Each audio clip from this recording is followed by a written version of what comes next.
Well, hello. Last week I did a video where I talked about vintage pens that would be good for everyday carry. And I got a little pushback on, is that pen really vintage? So I decided to go down a rabbit hole. So I'm sitting on the couch here because this is going to be one of those talky videos, and I didn't feel like setting up everything over there. So I went down the rabbit hole. What is vintage?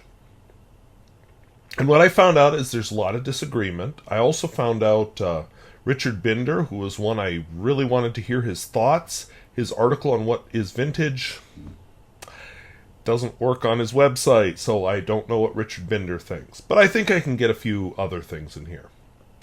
So, first of all, I own a Toyota Camry. My Toyota Camry is 25 years old because it's a 2000 year model.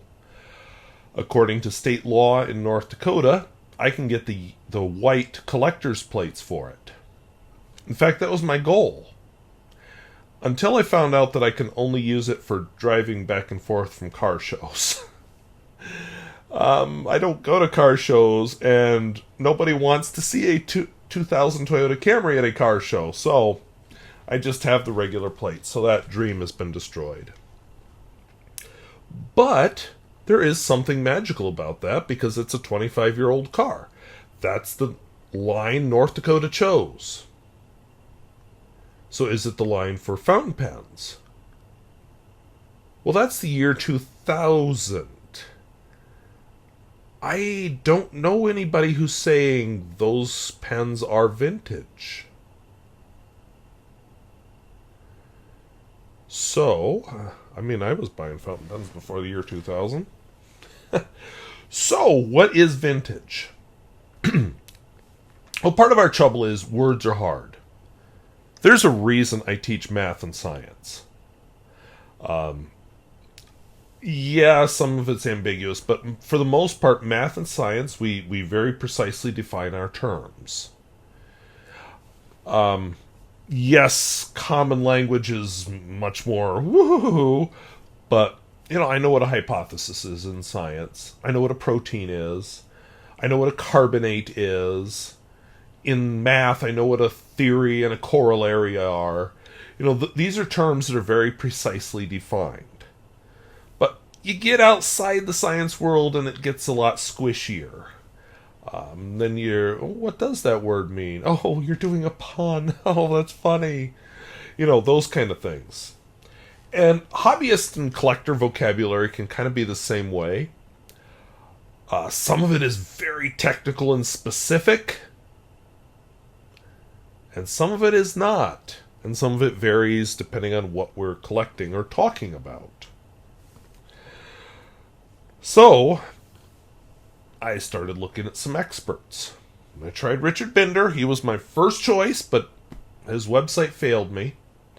I have the feeling, though, he's going to agree with this next guy, who's also somebody I would consider an expert on the field, David Nishimura. He has a very hard and specific line of 1965. He vaguely questioned if possibly the date for vintage could be advanced past 1965 as time goes by. And he says, no. And he says no because he picked 1965 based on changes in the pen market. You started seeing disposable ink cartridges, cheap, reliable ballpoint pens, injection molding in the manufacture of pens. And he does note that there are other fields of collecting where 20 years ago is considered vintage. But most of those fields didn't have the shift like fountain pens did in the 1960s. So 20 years ago would have been 2005. I had been working for 6 years by then as an adult. I don't consider that vintage. I couldn't even tell you, what from 2005 are we going to collect? Oh, my Toyota Camry that's out there in the driveway right now. There we go. We'll collect Toyota Camrys. But, what do we collect from 20 years ago? But then I get kind of irritated when I go into an antique store and I see all this stuff that's just like, but that's stuff from when I was in high school. That's not antique. But anyway, so David Nishimura has, I think, a good definition. Now, I'll just be honest, when I did my video on everyday carry vintage pens, the definition I worked with was pre-1980. And yeah, the Parker 45 was a cheat because it was made since the early 1960s all the way to, I want to say, 2007. Whoops, almost dropped my notes. I definitely cheated on that pen. But, where'd the 1980 come from? I don't know, pretty arbitrary. So then I went on a thread on Fountain Pen Network. And I did link David Nishimura's and this thread and a couple other things down below. I did get some Richard Binder in, just not the one article I wanted. So, there are a lot of conflicting views on this thread, and of course the thing with an internet forum is, are they experts? Are they not? Are they just amateur hobbyists like me? Oh, so I got a lot of conflicting views. And I'm just going to outline a few of them for you. So, some of them put World War II as the dividing line. And, it does make sense. Many of the, especially here in the U.S., many of the small fountain pen manufacturers went out of business during the Great Depression. So there got to be a lot less handwork in the fountain pens, there got to be a lot less diversity, and a lot more standardization.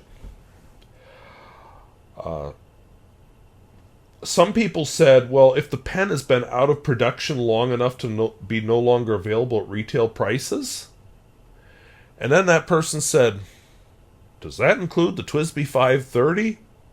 I never used the TWSBI 530. I did use a TWSBI 540, and it cracked. I got it replaced. It cracked. Somebody sent me one that said, this one never cracked, and it cracked. So, I'm not bashing TWSBI now, but that was a known problem back then. So, do we want to count anything made by TWSBI as vintage? Don't know. A couple people said, anything made before I was born. I'm about to turn 50. A lot of people see 50 as some magical number. Well, I don't feel any older than I did when I turned 49. I don't know, maybe I'll feel differently when I turn 50 here in a week, but I don't think I will. And then there were some people who were saying anything from the 1960s or 1970s should be qualified as semi-vintage, which they're creating a new category, and they're setting 1960, I guess, as an arbitrary date. But they didn't have quite the reasoning I was looking for. One person suggested if it's 5 decades old, that's going to be me here in a couple of days, or 4 decades of a model that's no longer made at all. Okay, that cuts the TWSBI out. And, just based on my age, I would say that I was roughly safe with my vintage everyday carry pens when I said no newer than 1980. There were some debates also over the word classic. Some people were saying, well, that means it's newer than vintage, so we'll call these 1970s pens classics. But then there were other arguments that, well, does classic mean just newer than vintage, or does it mean timeless? Like a Lamy 2000 is a classic design, even though they are still being made. And they've been made since the 1960s with very few alterations. Other people were saying older than 20 years. And again, 2005, I have trouble seeing it as old. Maybe it's because I'm driving a 2000 Toyota Camry. I don't know. I have a 1975 calculator I use at school just for giggles and snorts. One person talked about talking to the Schaefer Repair Center when they closed down in 2008, the U.S. Repair Center. And the Schaefer Repair Center in 2008 defined it vintage as anything made before 1980, which was the definition I went for in my video. And again, some people 50 years old. And there was another distinction that came up about antique being 100 years old and vintage being 50 years old. So 50 years ago, 2025 minus 50 would be 1975, the year I was born. So, I hope that's as clear as mud. I